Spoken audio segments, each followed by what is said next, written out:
traveler who has been to more than 35 countries. I'm having a great time, and I've also experienced a lot of microaggressions. Yes, they are real. They are kind of misleading because it has the prefix micro in it, which makes people feel like, oh, these are small things. Yes, they're small when they happen one time, but microaggressions happen all the time. They build up and they kind of become like a sore spot. When they happen again, you have accumulated all your feelings from all the other times that they've happened. So it can really be upsetting, frustrating, and I think I just have way less patience for them. When I am traveling, I am not educating. People can come to my YouTube if they want educating. If I'm out in public, I am not going to educate someone who is bringing a microaggression to me. I'm going to really try to get them out of my space as quick as possible and assert my boundaries because I am here living my best travel life. So I have 5 stories of travel microaggressions to share with you. Story number 1 takes place in Colombia.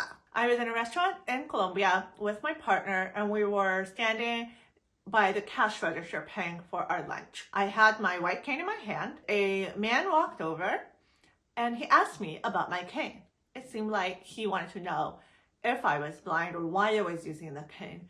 And I said to him quickly, yes, I'm blind. That's why I'm using it. Then he proceeded to hand me something and he explained to me, oh, I usually give these to children, but I want to give one to you. And it took me a moment to kind of catch up my processing. Like, you know, as soon as someone extends their hand, you kind of instinctively extend your hand like, okay, I'm receiving.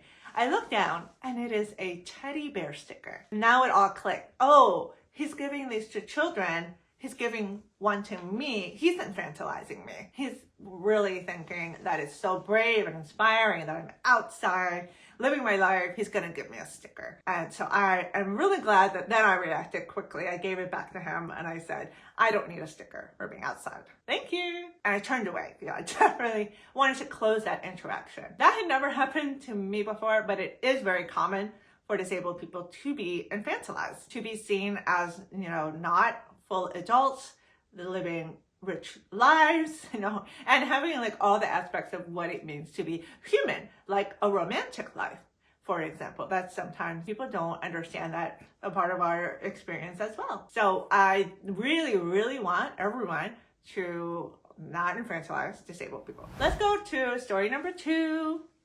Okay, story number 2 takes place in Portugal, in Porto. I was on my own walking in the street, again with my white cane.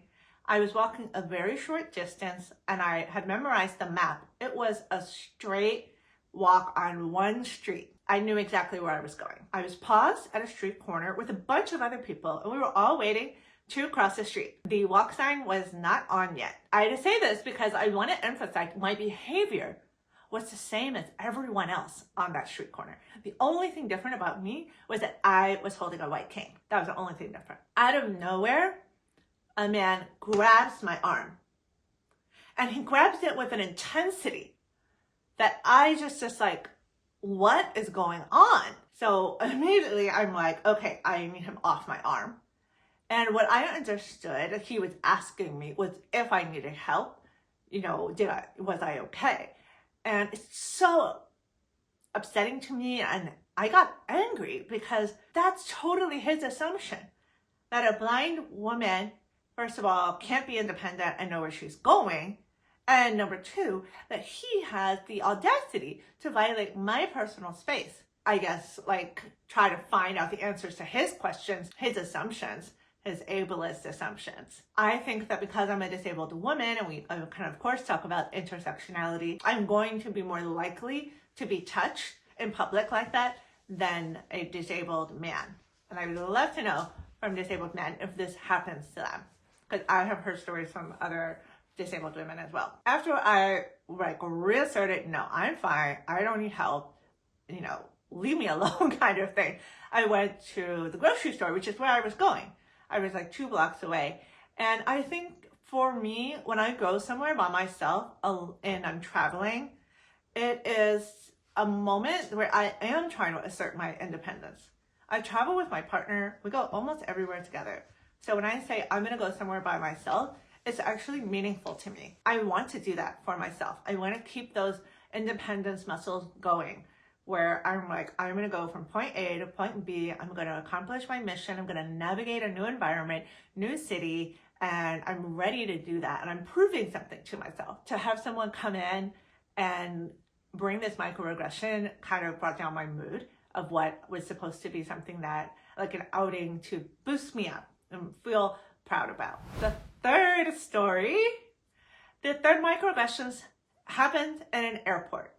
And to be clear, I have more of these stories. I just chose 5 to share today because I thought that they were interesting or offered a learning.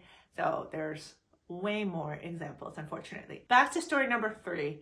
This takes place in an airport. Where's this airport? I don't remember because I'm in so many airports all the time, but I do believe we're speaking in English. So I'm in the airport, standing outside of the bathroom. I'm holding my cane, again, common thread here. There are suitcases with me. I'm not moving. I'm on my phone. My partner's in the bathroom and I'm waiting for him to come out. So again, I say I'm not moving and I was looking at my phone. What is going on here? The clues are that I'm not showing any signs of needing help, of being confused, of having any kind of emotion on my face. There are no clues. So a woman came over and asked me if I needed help, like if I was lost, if I needed somewhere that she could help me get to in the airport. And I was a little ticked off. I was a little annoyed because what I don't like is that people come and assume that I'm lost, that I can't be independent, that I don't have it handled, because they assume blind people are not independent and blind people always need help because they don't have that exposure and understanding.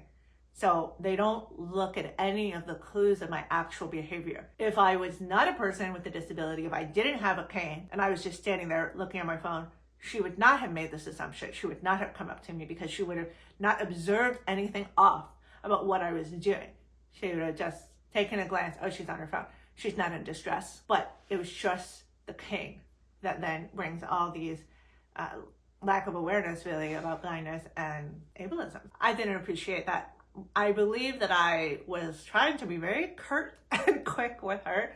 Like, no, I'm fine. I'm waiting for my partner who's in the bathroom. I don't even know if I said something like, oh, I'm just on my phone. Stand here. Like, I was very surprised and bemused by that one. Next story. Again, there are so many. Story number 4 takes place in Barbados. And I lived in Barbados, which is such an amazing experience, for 9 months. In Barbados, where we were living, my partner and I, there was a system of little buses. And that was the public transit that you could take on the main road. And so there were 2 people that would work on the buses. There was the driver, and there was the person who would collect the money. Maybe I should describe them as vans, because you have a sliding door to get on, so they're kind of like bigger than a minivan. They had like more rows than a minivan, but it was like more like a van. Okay, so when you get to a stop, the door opens, the person collects the money, operates the door, comes, gets your money, and makes sure that people are inside. So when I was getting on, the person who, the money collector, grabbed my cane. Now, to get inside the van, I had to go up maybe 1 step, and then I was on the level of the van. So when you think about how I use a cane, the cane is actually an extension of my eyes in this case. So the cane is going to go for me. The cane is going to touch the step so I can see the height and see, okay, what's the structure? What do I need to do? And alert me of any obstacles. So I'm using it to safely get in. But if someone like the money collector grabs my cane and restricts its movement, you're actually making it less accessible for me. Probably just came from a lack of exposure to blind people, thinking that, oh, this cane is something she's holding, so let me help her hold it so she can get in. But it's actually an extension of my body. And that's what we need to think about when we think about mobility aids. Mobility aids are part of the disabled person's body. They're part of their personal space, and they should not be touched without our consent. And that goes for any type of mobility aid, a wheelchair, like a walker, a rollator, a scooter, a cane, like all of these things. Like, even when I place my cane somewhere and someone picks it up and hands it to me, oh, I don't like that because I didn't ask you for that. I don't want you moving my cane. I don't want you changing the way it's oriented. I want it to be the way that I left it. I was able to say, no, when he's grabbing my cane, I need this. And I got in the van, but it really struck me that there was such a lack of awareness. I know he's not the only one. There's other people out there that need that learning and awareness. Microaggression story number 5 takes place in Amsterdam. I was going on a walking tour in Amsterdam with my partner, and we like to do these tours when we first arrive to a city. It's nice to get an overview of history, walk around, and it can be a bit challenging for me because remember, I have vision, I'm like pointing to the wrong thing, I have vision disability and hearing disability. So I have hearing aids and I have to focus and read lips when someone is talking. And then when people are walking in a group, in a walking tour, it's hard for me to be at the front of the group. I usually follow people in the back. But every time that the guide is talking, I need to be in the front. I really rely on my partner to guide me, to try to keep me near the front. I move a little bit more slowly. So we try to make it work, but we also talk to the tour guides. And I advocate for myself. I self-advocate and explain what my needs are. I try to quickly do that. What do I tell the tour guides? I say, I am blind, or I sometimes say I'm deafblind, or I say, I have hearing and vision disabilities. I need to read your lips when you're talking. So can you please face forward when talking? Please don't turn and talk when you're pointing behind you. And I will need to be near the front to see you clearly. I think those are the main things that I say. I try to make it pretty quick. And I also, if I have an option, because sometimes when you do the free walking tours, there's multiple tour guides, I go and I hear everyone's voice. And I ask if I can be in the group with a person whose voice I can understand the best. And that has been helpful as well in the past. When I told this tour guide about my needs, my access needs, I remember that I think he had already started, so I was trying to maybe grab him quick, but he took one look at me and I said, I'm reading lips and I need this and I need that, and I had my cane in my hand, and he said, how can you read lips? Oh, I was so floored by this response because, first of all, it's invalidating. I'm telling you what I need, and you're invalidating me because you don't understand my disability. I don't have time for you to understand my whole disability. But if I'm telling you that I have a disability and this is exactly what I need, and it's really short and easy to understand, then please believe me. And if any other disabled person is saying what they need, I would hope that people would believe them and provide it. And if you're not understanding something, don't ask questions in that way. Find a time later to say, oh, at the beginning of the tour, you told me you needed to read lips, and I was a little bit confused because you also have a white cane. Do you mind explaining? Get me when I'm done listening to the whole tour and expending all that energy. And maybe I want to talk about it a little bit more. But to be confronted with that response was very upsetting, and I really didn't feel even comfortable. Like, it was kind of like trust has been broken. Whatever momentary trust you have with someone who is guiding you through an experience, it was broken over. So I did a tour, but kind of with side-eye the whole time. Overall, I hope these 5 stories gave some insights into the types of microaggressions that disabled people can face, that deafblind people can face, and also how it comes up when you're traveling the world. Because bottom line, none of this is going to stop me. I am always going to live the life that I dream of. And right now, that means traveling the world full time. I remember these experiences, I process them, but I don't make them about me. It's all about people who have to learn more about disability. So if you're disabled out there, I hope that these stories don't scare you. I hope you realize that they're just a part of our reality when we do live in an ableist world, but that we can respond in the ways that work for us and keep living our lives, keep thriving. I love to walk around with a cane and my smile. And even just with that, people might question, oh, I thought blindness was horrible, but she's smiling, she's dancing, she's traveling.